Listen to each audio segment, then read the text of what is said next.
नमस्कार दोस्तों, आपका मेरे चैनल खट्टी मीठी ज़िंदगी में बहुत बहुत स्वागत है।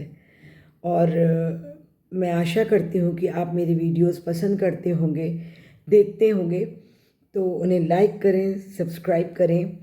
और देखिए, मेरे चैनल का जो नाम है ना, खट्टी मीठी ज़िंदगी, हमारी ज़िंदगी भी एक परसी हुई थाली की जैसी है। जब हमारा थाली में सब कुछ होता है तभी हमारी थाली पूरी होती है। उसमें दाल, चावल, रोटी, सब्जी, थोड़ी सी खट्टी मीठी अचार, चटनी, पापड़, सलाद, तब बनती है पूरी थाली। उसी तरीके से ज़िंदगी भी हमारी ऐसे ही चलती है। कभी थोड़ी खट्टी, कभी थोड़ी मीठी। कभी ज़िंदगी के कुछ अनुभव कड़वे हो जाते हैं, उन्हें हम खट्टा कह देते हैं। और कुछ बहुत मीठे, खुशी भरे होते हैं, उन्हें हम मीठा कह देते हैं। तो ऐसे ही ज़िंदगी चलती रहती है दोस्तों।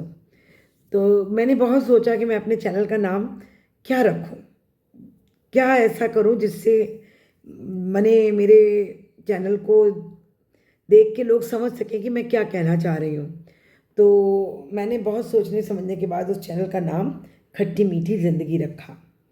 और मुझे ये नाम बहुत अच्छा लगता है क्योंकि हमारी ज़िंदगी का सार भी इसी में छुपा है। देखिए दोस्तों, ज़िंदगी जो है ना, किसी की भी कितनी भी खूबसूरत भगवान ने बनाई हो, कभी ना कभी कुछ ना कुछ थोड़े से कुछ पल ऐसे आ जाते हैं ज़िंदगी में जहाँ हमें उतार चढ़ाव देखने पड़ते हैं। तो हम उन उतार चढ़ावों को कैसे देखते हैं, उनको कैसे पार करते हैं, ये हम पर डिपेंड करता है। तो इसीलिए मैंने अपने चैनल का नाम खट्टी मीठी। तो आज की मेरी वीडियो का टॉपिक है कि जब समय कठिन हो तो हम अपने ज़िंदगी में क्या ऐसा करें जिसकी वजह से वो आसानी से कट जाए। दुख तकलीफ़ें इसमें जब हमारे ऊपर आती है ना, तो हमें समझ लेना चाहिए कि हमारा ईश्वर जो है वो हमें मजबूत बना रहा है। वो जानता है कि हम इस परेशानियों को पार कर सकते हैं। हम बहुत मजबूत बन जाएंगे, इन परेशानियों से लड़ सकते हैं, हम बहुत मजबूत रहेंगे। इसीलिए बस वो हमारा इम्तहान लेता है और हमें कोई ना कोई परेशानी ज़िंदगी में आती है तो देता है। तो उस समय हमें क्या करना चाहिए? बहुत ही अपने दिमाग को बहुत ठंडा रखना चाहिए, बहुत शांत रहना चाहिए। तकलीफ़ें आती हैं, ये सच है कि इंसान को पैनिक कर जाती हैं, लेकिन हमें नहीं होना चाहिए। हमें उस समय अपने ईश्वर का ध्यान रखना चाहिए, उनसे प्रार्थना करनी चाहिए। हमें अपने मन को बार बार बताना चाहिए कि सब ठीक हो जाएगा, क्योंकि तुम एक अच्छी सोल हो, तुम्हारे संग कुछ गलत नहीं होगा, तुम्हारा सब चीज़ स्मूथ हो जाएगा, तुम ठीक रास्ते पर जी जाओगे। ऐसे समय में ये छोटी सी बात हमारे दिल की निकली हुई दिमाग तक जाती है और दिमाग से हमें ये बताती है कि हाँ, तुम स्ट्रांग हो, तुम कर सकते हो। तो हम कर लेते हैं। हम मेरे हिसाब से देखिए, मैं मेरे जीवन में जब तकलीफ़ें आई तो मैंने इनको ना बहुत हंस के लिया। ऐसा नहीं है कि आती नहीं है, आती हैं, बिल्कुल आती हैं, सबके जीवन में होती हैं और बहुत होती हैं। फ़र्क बस इतना होता है कि हम सबके सामने अपनी ज़िंदगी का पिटारा खोल के नहीं रखते हैं। खुशियाँ तो फिर भी लोगों को दिख जाती हैं और अपने बारे में हम बता देते हैं, लेकिन दुख दुख लगता है कि क्या करें यार, क्या बताएं, लोग कहीं मजाक ना बना दें हमारे दुख का। तो इसलिए दुख अंदर ही रखते हैं और सही भी करते हैं। दुख हमारा है, हम ही से लड़ेंगे और बाहर निकलेंगे। तो हमें अपनी सोच को स्ट्रॉन्ग करना होता है। हमें बार बार अपने दिमाग को ये बताना होता है कि परेशान होने की ज़रूरत नहीं है। जैसे रात के बाद दिन और दिन के बाद रात आती है, वैसे ही कुछ समय के लिए परेशानी आई है और ये कट जाएगी। बहुत ज़्यादा परेशान होने से हम कुछ भी हल नहीं निकाल पाएंगे। हमारे सोचने और समझने की शक्ति जो है वो कम हो जाएगी। तो इसके लिए हमें क्या करना होता है?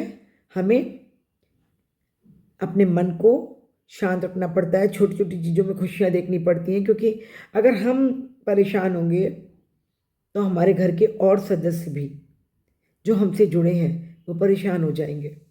घर का वातावरण दूषित हो जाएगा, नेगेटिविटी आ जाएगी घर के वातावरण में, जो हमें नहीं लानी है। और ये दूर कैसे होगी? ये ऐसे ही होगी, अच्छे विचारों से ही। देखिए, कहना बहुत आसान है और झेलना मुश्किल, ये मैं भी जानती हूँ, क्योंकि मैं इन चीज़ों से गुजरी हूँ। लेकिन आप ही बताइए, अगर हम झेलेंगे नहीं तो कौन झेलेगा? हम पर पड़ी है तो हमें ही निकालना है हल भी, और इसका सुझाव भी। दोनों हम ही को निकालना होगा ना। तो हम क्या करेंगे? सबसे पहले अपने मन को शांत करेंगे, अपने चेहरे पर एक प्यारी सी स्माइल लाएंगे, ईश्वर का धन्यवाद करेंगे कि हे ईश्वर, तुमने हमें मजबूत करने के लिए जो कठिन रास्ता दिया है, अब इस पर चलकर पार करने का रास्ता भी तुम ही दोगे। वो सुनता है, वो सुनेगा, वो ज़रूर सुनेगा और पूरा भी करेगा।